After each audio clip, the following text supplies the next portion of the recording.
Times investigation. Hey, Deep Thinky here. Today I'm going to be covering the subject of one of the most unique disappearances of children in the world. Now I'm referring to Australia's biggest mystery, the Buemont children.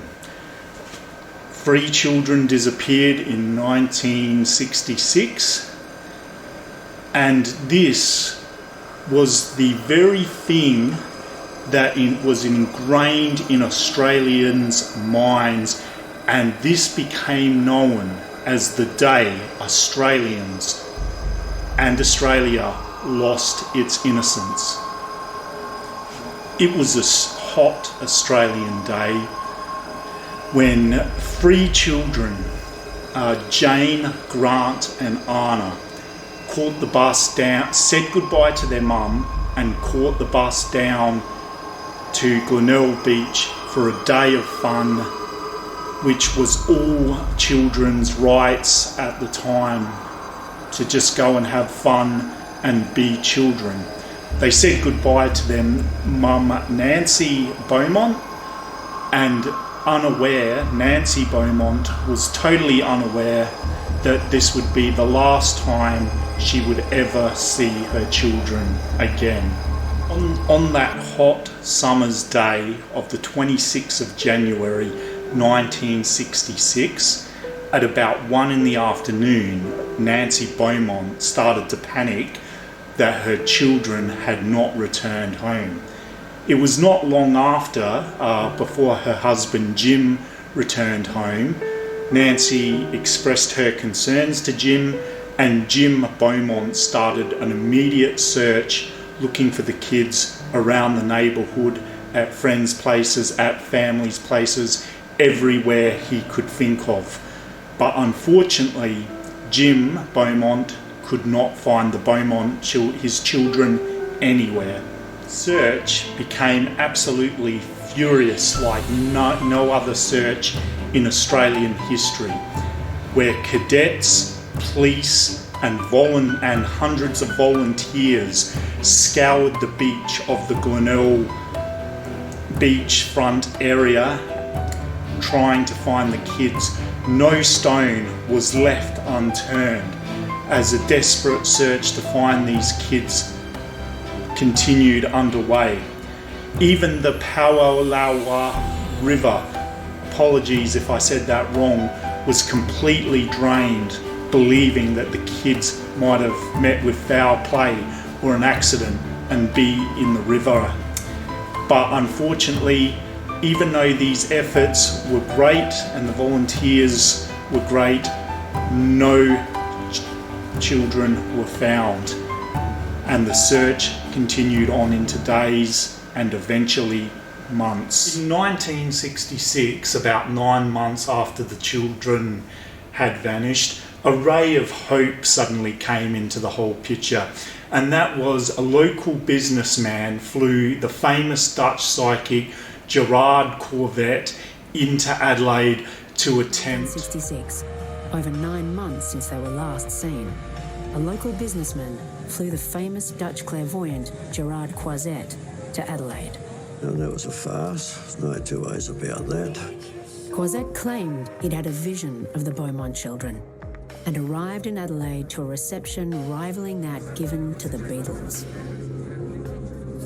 Do you hope that Dr. Crozet succeeds, Jim? Oh, well, I mean, that's his belief, and I really appreciate him coming over, I mean, to find the children. And then, so suddenly Gerard went straight to work using his psychic powers. And it wasn't long before he said, I have a result.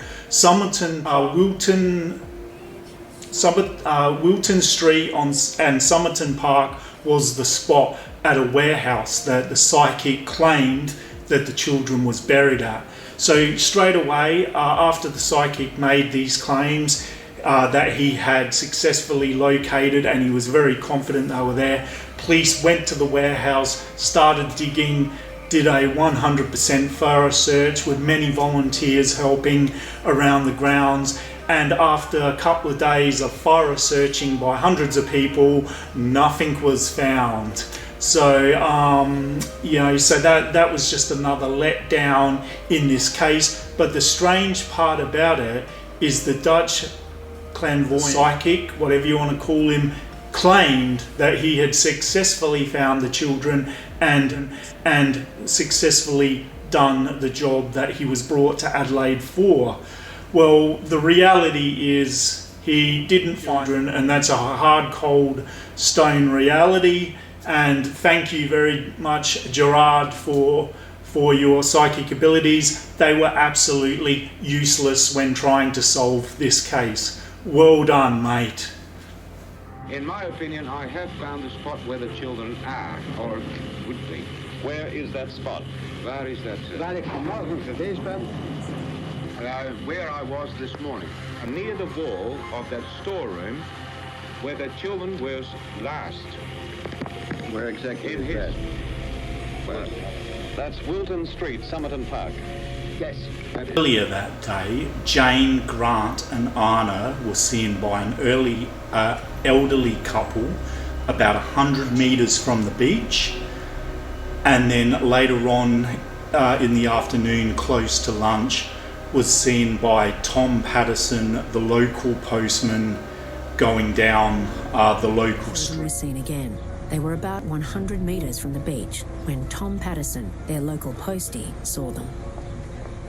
The spot where Mr. Patterson last saw the three Beaumont children. He was riding his bicycle down Mosley Street and he saw them standing right where I am. He stopped his bicycle just here. He said hello to them.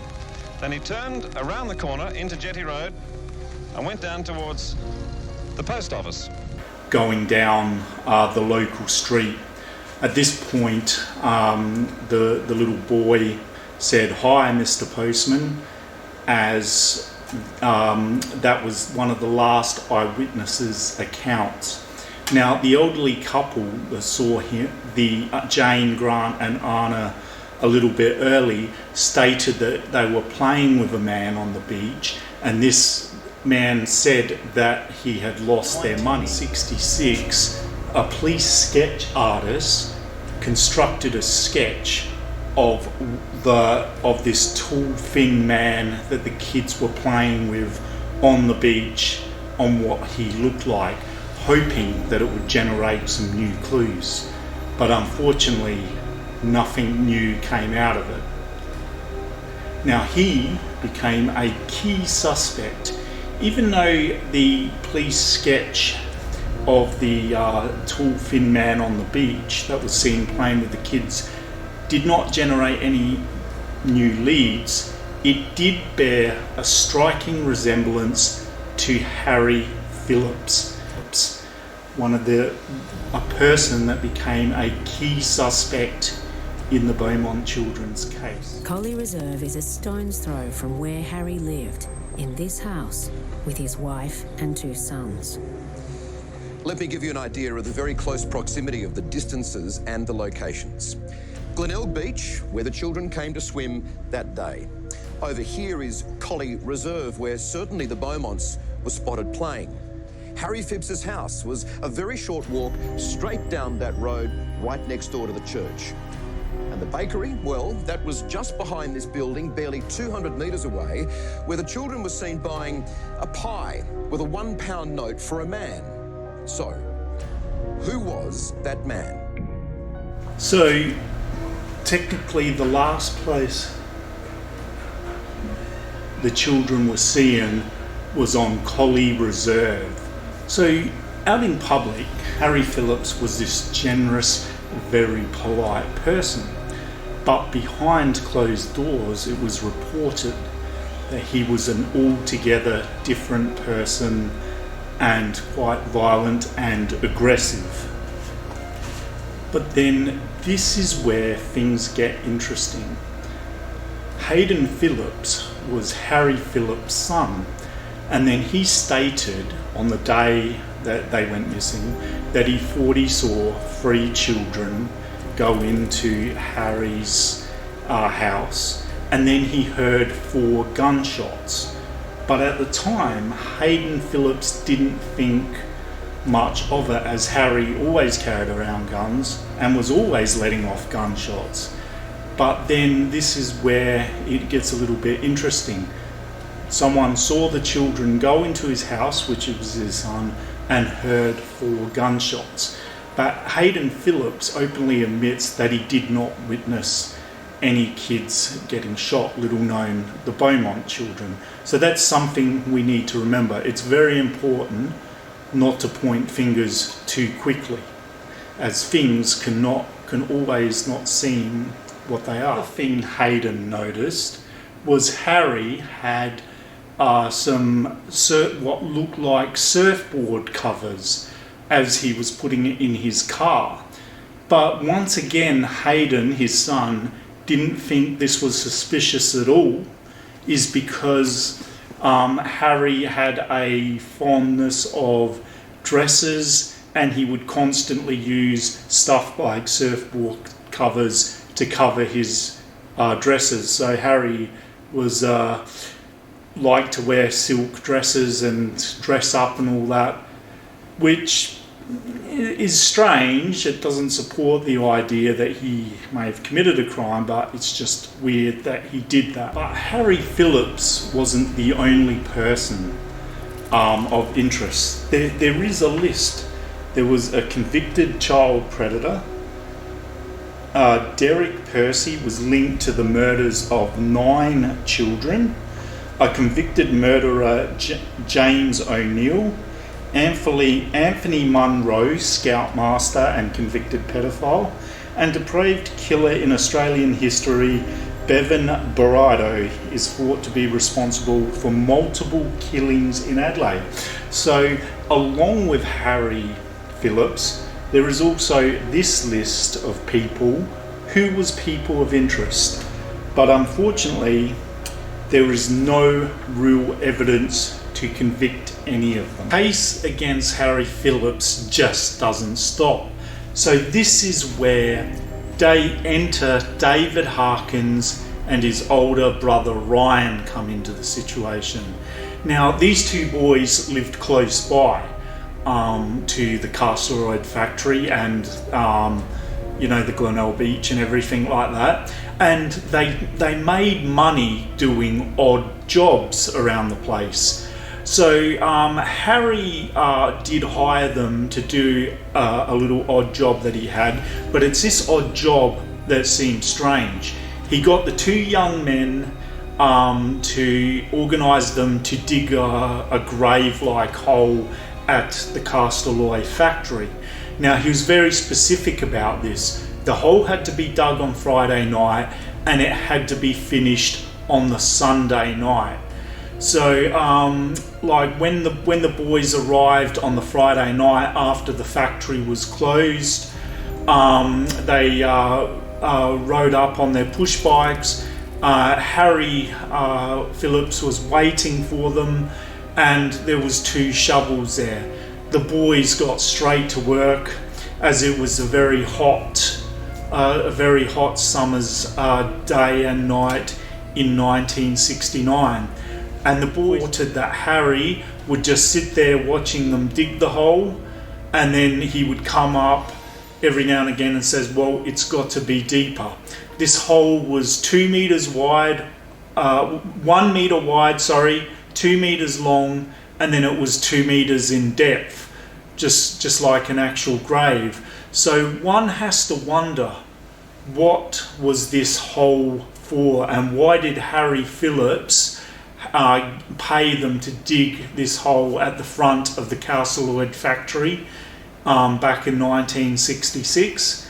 And what was it? Because when the boys finished, just on the Sunday night, he turned around and came up to them and said, good job, get out of the hole.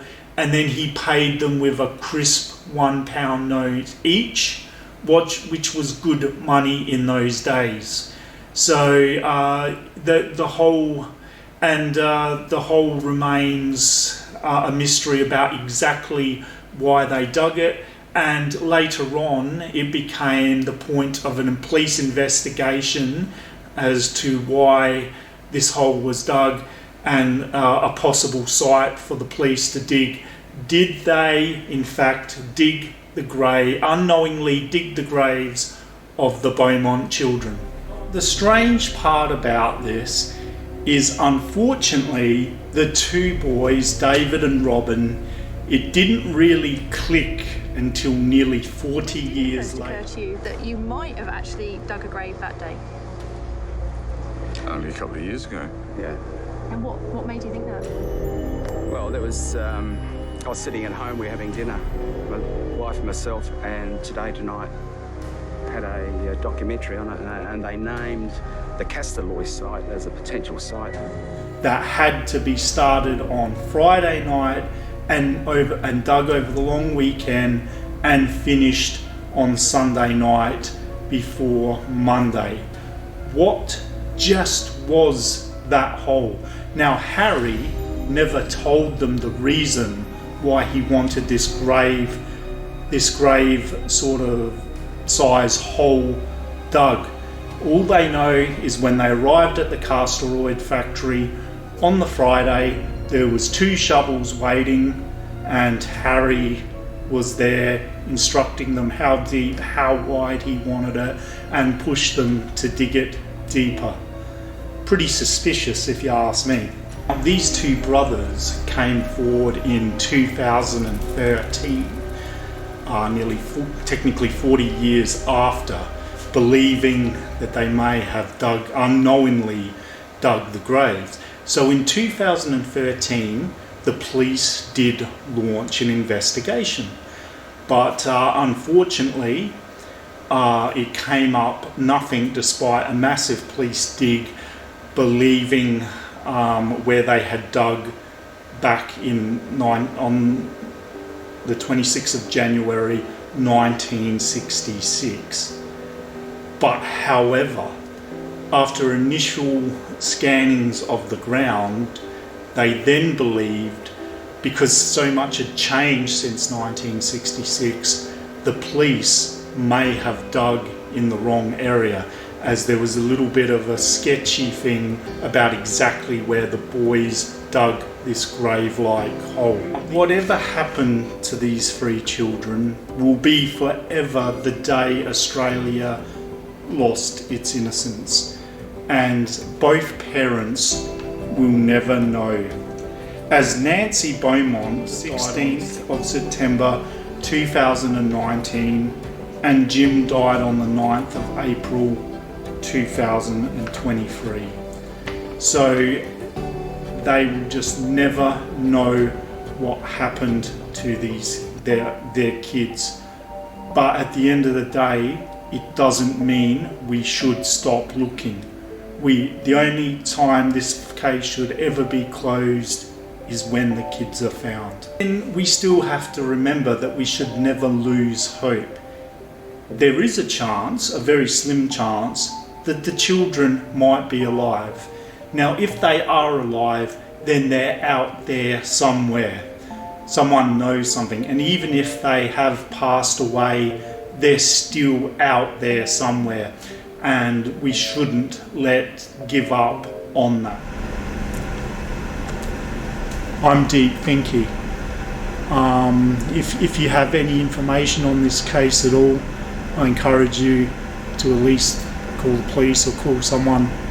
I hope if you like this video, gives it a thumbs up, subscribe. I'm Deep Finky. Bye.